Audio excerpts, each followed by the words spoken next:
BSc third year paper first important question है। प्रकाश विद्युत प्रभाव, इसका importance, photoelectric effect, heat of capacity, ऊष्माधारिता, ठोसों की ऊष्माधारिता, बोहर का हाइड्रोजन परमाणु मॉडल को स्पष्ट कीजिए तथा उसके दोष को स्पष्ट कीजिए। बहुत इंपॉर्टेंट क्वेश्चन है बोहर का परमाणु मॉडल। प्लांक का विकिरण नियम भी बहुत इंपॉर्टेंट है। और फिर प्रकाश विद्युत प्रभाव बहुत इंपॉर्टेंट है। फिर नेक्स्ट है डी ब्रॉगली की परिकल्पना, हाइपोथेसिस ऑफ डी ब्रॉगली, हाइगेनबर्ग का अनिश्चितता सिद्धांत, हाइगेनबर्ग का अनसर्टेनिटी प्रिंसिपल, फिर हेल्महोल्ट्ज श्रोडिंगर वेव इक्वेशन और एंड इट्स इम्पॉर्टेंस, श्रोडिंगर तरंग समीकरण, उसका महत्व। फिर तरंग फलन क्वांटिकी में एक विमी कोष्ठ में जो कण की गति होती है उसको स्पष्ट कीजिए।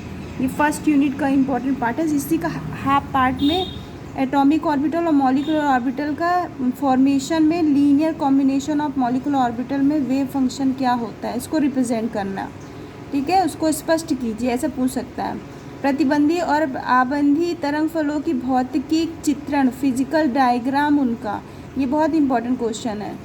फिर सिग्मा, सिग्मा स्टार, पाई, पाई स्टार का अभिलाक्षणिक गुण और संकरण, sp, sp2, sp3, इनमें से कोई एक छोटा सा टॉपिक ऐसे आपसे क्वेश्चन में पूछ सकता है।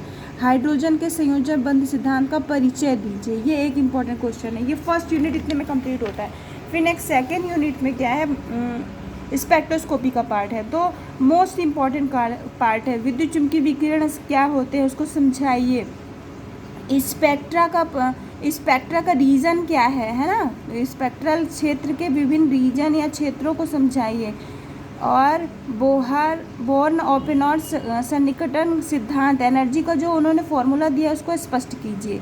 फिर स्वतंत्रता की कोटि, डिग्री ऑफ फ्रीडम को समझाइए। निम्नलिखित बिंदु पर संक्षिप्त टिप्पणी लिखिए, ऐसे करके स्वतंत्रता की कोटि बताइए।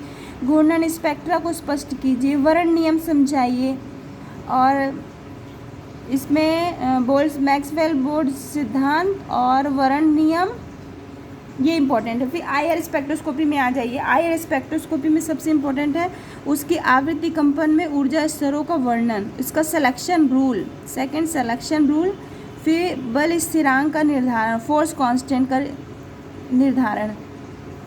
और इसमें कंपन स्पेक्ट्रम, उसकी तीव्रता, ठीक है, सिलेक्शन रूल तो हमने ले लिया। फिर कंपन स्पेक्ट्रम और उसकी तीव्रता। फिर नेक्स्ट यूनिट में आ जाते हैं स्पेक्ट्रम में समस्थानिकों का प्रभाव, है ना, विभिन्न क्रियात्मक समूह पे भी एक छोटा सा क्वेश्चन बन सकता है। आपको बहुत छोटे छोटे क्वेश्चन आएंगे इनमें से।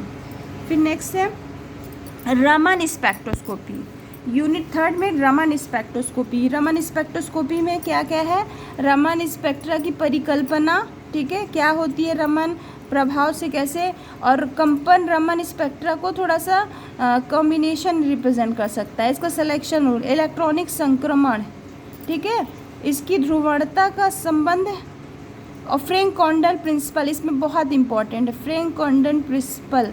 सिग्मा, पाई और एन मॉलिक्यूलर ऑर्बिटलों का जो गुणात्मक विवरण है उनको स्पष्ट। यूवी स्पेक्ट्रोस्कोपी में इलेक्ट्रॉनिक एक्साइटेशंस को आपको पढ़ना है, बहुत इंपॉर्टेंट पार्ट है। फिर उपकरणों के संबंध में उनकी जानकारी, इसको आप थोड़ा सा कम भी पढ़ सकते हैं।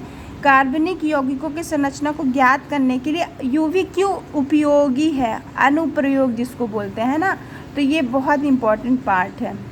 और lambda max calculation, Woodworth Pfizer rule का, ये लैम्डा मैक्स कैलकुलेशन, ये इसमें से ऑब्जेक्टिव क्वेश्चन भी पूछ सकता है। इसका मेरा एक वीडियो, आप इसको बहुत डिटेल से पढ़ लीजिए।